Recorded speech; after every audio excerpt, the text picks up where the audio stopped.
ท่านผู้ชมรายการเทคโนโลยีของพวกเราและเพื่อนๆทาง Facebook ที่นับถือและฮักแพงนักพวกเราฮู้นำกันแล้วปัจจุบันนี้ภัยเงินเฟ้อค่าของชีพสูงเงินกีบอ่อนค่าค่าชีพสูงแล้วบ่แล้วเงินเดือนหรือรายรับ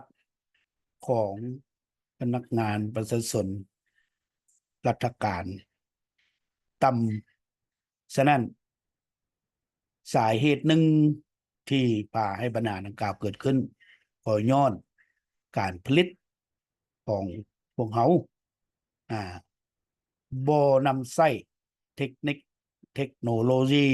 ข้อมูลข่าวสารที่ทันสมัยเข้าในการ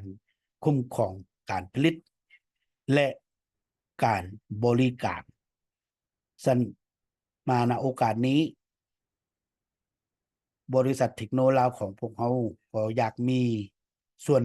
ประกอบนำการแก้ไขดังกล่าวและจะมีแอปหรือโปรแกรม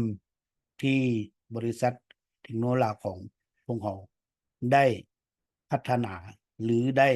ผลิตมาหับใช้สังคมและแอปและโปรแกรมนั้นเนาะมันก็จะมีหลายชนิดหลายระดับหลายประเภท ซึ่งอยู่ในโอกาสนี้จะเสนอให้ท่านผู้ชมมันได้เห็นหรือว่าจะสาธิตการเฮ็ดเวียกของโปรแกรมคุ้มครองข้อมูลว่าเรื่องแอปและโปรแกรมมันก็แม่นเทคโนโลยีข้อมูลข่าวสารและการสื่อสารซึ่งจะใช้เข้าในการคุ้มครองข้อมูลและต่อไปนี้จะสาธิตให้ท่านผู้ชมได้เห็นว่าข้อมูลที่จะคุ้มครองนั้นเขาจะมีในใดเนาะข้อมูลที่จะคุ้มครองนี้มันก็มีหลายเนาะหลายประเภทหลายชนิดแต่อยู่ในนี้จะสาธิตให้เห็นว่าข้อมูลของคนว่าง่ายๆเนาะของคนของบุคลากรของลูกค้าอ่า เพราะว่าเรื่องข้อมูลนี้ก็คือเรียกว่าเมื่อกี้เนาะมันจะมีข้อมูลของคนของสัตว์ของสิ่งของปลูกสร้างอ่าข้อมูลเรื่องทรัพย์สินเงินคำข้อมูลเรื่องอ่าการบริการการพิมพ์บิลเก็บเงินอ่าการชำระหนี้สินและอื่นๆเนาะจะพันละนาบ่ได้ว่าสันสามันหลายสันแหละอยู่ในนี้มันข้อมูลเกี่ยวกับอ่า ลูกค้าลูกค้าอยู่กินนี้ก็ย่อเข้าไปอีกเนาะจะเป็นลูกค้าที่ใช้หน้าประปาหรือไฟฟ้าเนี่ยสารทานจะเห็นว่าอยู่ในนี้การบันทึกข้อมูลนี้จะง่ายได้เนาะบ่เพียงแต่ง่ายและทันสมัยว่องไวและก็ชัดเจนตัวอย่างอยู่ในนี้เนาะเฮาอยากบันทึกข้อมูลของลูกค้าได้หนึ่งอ่า ก็จะป้อนเอาก็ได้เนาะจะใส่คีย์บอร์ดเขียนเอาก็ได้หรือจะใส่เมาส์เลือกเอาก็ได้หรือจะใส่เครื่องสแกนบาร์โค้ดหรือ QR code อ่าทายใส่นี้ปุ๊บเนาะมันก็จะออกมาลูกค้าพวกนี้ในกรณีนี้แมนข้อมูลของลูกค้านี้ได้บันทึกไว้แล้วเพื่ออย่างเพื่อสมมุติเพื่อว่าจะดัดแปลงสมมุติว่าดัดแปลงแก้ไขข้อมูลของลูกค้าพวกนี้ที่ผิดเนาะที่บ่ถูกบันทึกบ่ถูกแต่ก็มีแต่ว่าเขามันเปิดรายการนี้แล้วเขียนหรือว่าเลือกอ่ารหัสหรือชื่อของผู้เกี่ยวแล้วก็จะเห็นข้อมูลของผู้เกี่ยวออกมาจำนวนตัวเลขตัวผาเนี่ยเขาก็สามารถเขียนได้ตัวสำคัญอยากให้ท่านผู้ชมได้เห็นนะมันบรรดา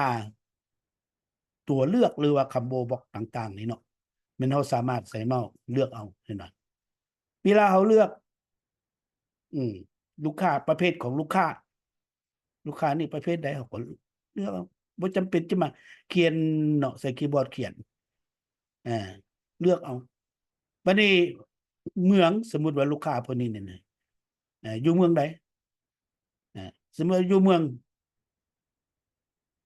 ไสเศรษฐาก็เลือกไสเศรษฐาเนาะและ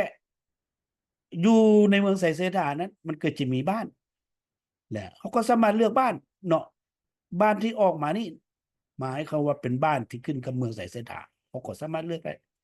อันนี้คือความทันสมัยของมันเนาะว่องไวทันสมัย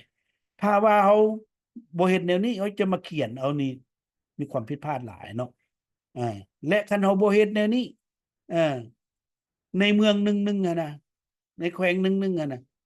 มันก็มีจักเป็นเท่าใดร้อยเท่าใดพันบ้านเขาจะมาเลือกเอายากเสียเวลาแต่ต่อมาเนาะเด้กูจดน้ำผู้เก็บเงินค่าน้ำเวลาที่เขาเลือกบ้านแล้วเนาะ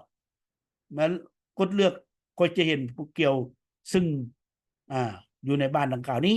แม่นผู้นี้เป็นผู้เก็บเห็นบ่ทานเลยและอื่นๆลงมาเนาะหลังจากนี้มาว่าเรื่องวันที่นี้โกเส้นเดียวกันทันสมัยสมมติว่าเขาจะเอามือนี้ในมือบันทึกข้อมูลเลือกเอามันก็ออกมานี่เนี่ยไหนแล้วเลยเนาะบัดนี้เคยจีเฮ็ดจังได๋บางคนก็ว่าเอาอันบันทึกในนี้แล้วล่ะเขาจะเฮ็ดจังได๋เขาจึงจะรู้ว่ามันไปอยู่ไสว่าซั่นซะเนาะบันทึกในนี้หรือดัดแปลงในนี้แล้วเนาะท่านก็จะสามารถเนาะสามารถเบิ่งอันนี้เป็นตัวสรุปรายงานเนาะสรุปรายงานนี้หมายความว่าทั้งหมดทั้งมวลข้อมูลที่เราได้บันทึกมาเนาะมันก็จะมาสรุปให้เราเบิ่งอยู่นี้เขาก็สามารถเปิดเบิ่งท่านผู้ชมเห็นบ่สามารถเปิดเบิ่งอยู่ในนี้มันก็จะจัดการให้เรามันจะเรียงให้เราตามลำดับเนาะตามลำดับซึ่งว่ามีจักร้อยมีจักพันมีจักหมื่นมันก็จะออกอยู่นี้และมีจากแรกจากหน้าเจี๊ยที่จะพิมพ์นี้เห็นบ่มันก็จะออกอยู่นี้ท่านก็สามารถเบิ่งได้ทั้งหมดทั้งมวล210หน้าเจี๊ยเนาะแล้วคนเดอยู่ในนี้ 10,000 998ฉะนั้นล่ะสบายใจว่าข้อมูลที่เราบันทึกนั้นได้เก็บเมียนได้สามารถสรุปรายงานได้สามารถเปิดเบิ่งได้จากนั้นมันจะไปใส่เนาะเพราะว่าบนบันทึกข้อมูลนี้อาจจะติดตั้งใส่หลายหน่วยคอมพิวเตอร์ซึ่งช่วยกันว่าสันซะตัวอย่างว่าบริษัทใดหนึ่งกระทรวงใดหนึ่งองค์กรใดหนึ่งมันจะมีหลายแผนกหลายกรมหลายสาขาเพราะก็สามารถเอาโปรแกรมตัวเดียวนี้ไปตั้งและจะบันทึกอยู่สาขาหรืออยู่สถานที่ใดมันก็จะออนไลน์เนาะไปเมียนอยู่ในเซิร์ฟเวอร์รวมบนเดียวสละต่อไปนี้มีโอกาสจะเสนอว่าข้อมูลดังกล่าวที่เอาบันทึกนั้นได้ไปเมียนอยู่ในเซิร์ฟเวอร์แล้วเขาจะนำเอามันไปใช้เนาะแนวใดจึงค่อยติดตามเบิ่งแต่ละท่านใดที่สนใจเนาะอยากมีคำเห็นอยากทดตอนบทเรียนอยากเอาไปนำใช้ในเวียกในงานเกี่ยวกับการบันทึกและคุ้มครองข้อมูลก็ยินดีเสมอเนาะติดต่อทางบริษัทเทคโนโลยีของพวกเรามาวันนี้ก็แสดงความขอบใจนำมาท่านที่ติดตามที่ชมรายการของพวกเราสบายดี